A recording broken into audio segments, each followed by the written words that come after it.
Assalamualaikum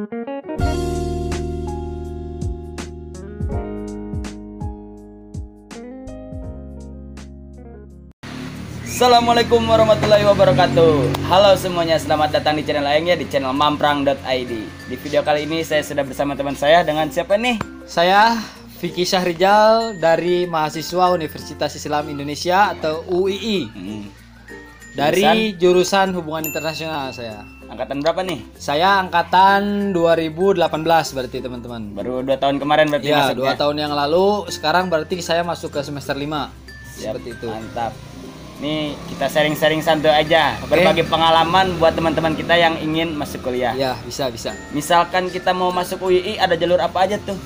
Mungkin untuk jalur UII, karena UII sendiri kan berbeda dengan universitas lain, maksudnya dalam artian swasta ya, universitas swasta di Indonesia, maka berbeda cara masuknya dengan universitas negeri. Kalau negeri kan ada jalur SBM, SNM. Mungkin kalau UII ada beberapa cara juga sih, mungkin ya.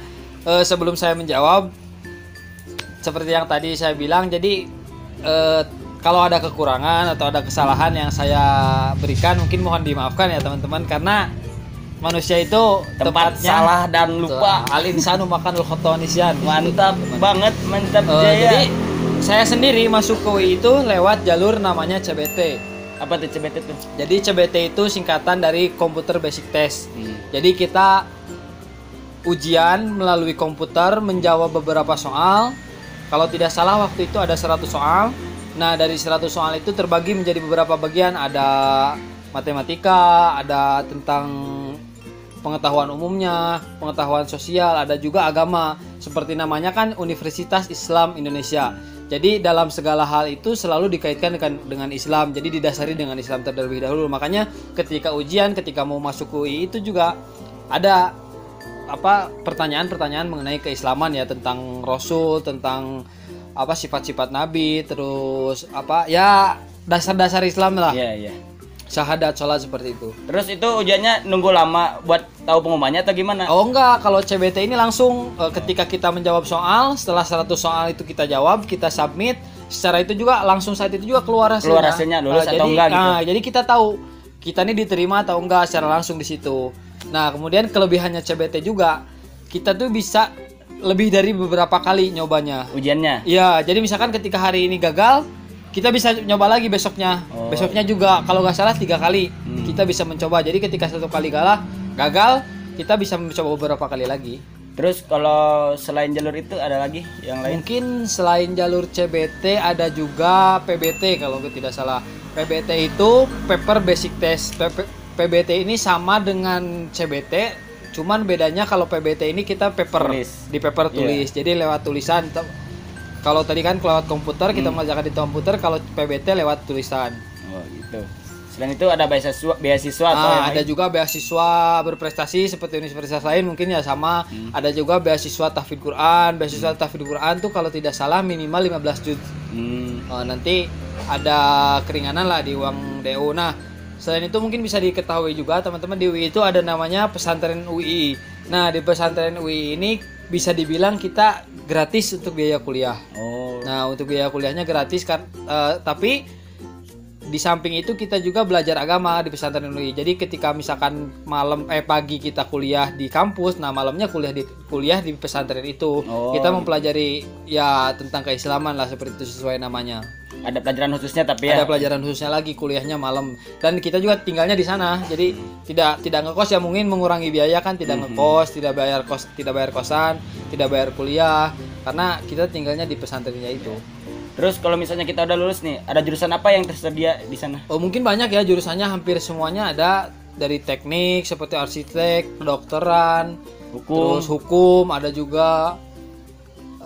Saya sendiri hubungan internasional, FIAI tentang Fakultas Ilmu Agama Islam juga banyak, ekonomi syariah, hukum Islam, adalah pokoknya banyak lah. Fakultasnya banyak ya.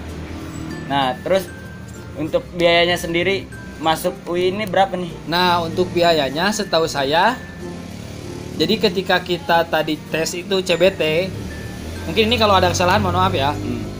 Ketika kita tes CBT itu, misalkan nilai kita tinggi nih, ketika tes itu bisa dibilang jawabannya hampir banyak yang benar lah. Nah, itu bisa jadi biaya untuk masuk daftar ulangnya itu kita menjadi rendah.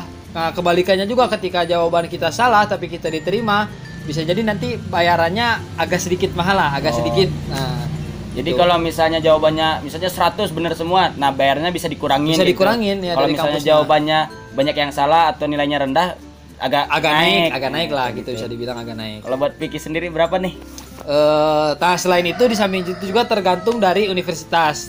Bukan jurusan. Tergantung dari jurusan. Jurusan lah, dari jurusan. Kalau saya sendiri, saya di hubungan internasional, uang bangunan ketika pertama kalau di UI namanya Catur Dharma. Catur Dharma itu 1 semester 2 kali. Berarti dalam 1 tahun itu kita 4 kali bayar. Jadi istilahnya dicicil lah biar gak terlalu berat. Mungkin kalau dijumlahkan kurang lebih 1 tahun kemarin itu daftar ulang hampir 40 lah. 40 juta. Mantap. Hampir sama kayak swasta-swasta yang ada di Bandung. Ya, nah itu beda-beda juga dengan yang lain. Maksudnya jurusan lain. Jurusan lain seperti hukum atau kedokteran. Mungkin kedokteran bisa lebih mahal lagi. Ya. Terus kalau buat per semesternya sendiri berapa? Kalau per semesternya sendiri sekarang saya semester kemarin 3 sama 4 bisa hitungannya mungkin sekitar 8 juta per semester. 8 juta per semester. Ya, 7-8 juta lah satu semesternya. Cukup murah ya. Cukup murah. Swasta. Terus buat bikin nih kan sekarang belajar HI. Ya, belajar HI. Pelajaran pertama kali yang dipelajari itu apa pas semester 1? Mungkin sama seperti universitas lainnya ya. Mungkin maksudnya jurusan lainnya yang dipelajari pertama tentunya tentang dasar-dasarnya. Basicnya dulu yang kita pelajari, misalkan tentang hubungan internasional.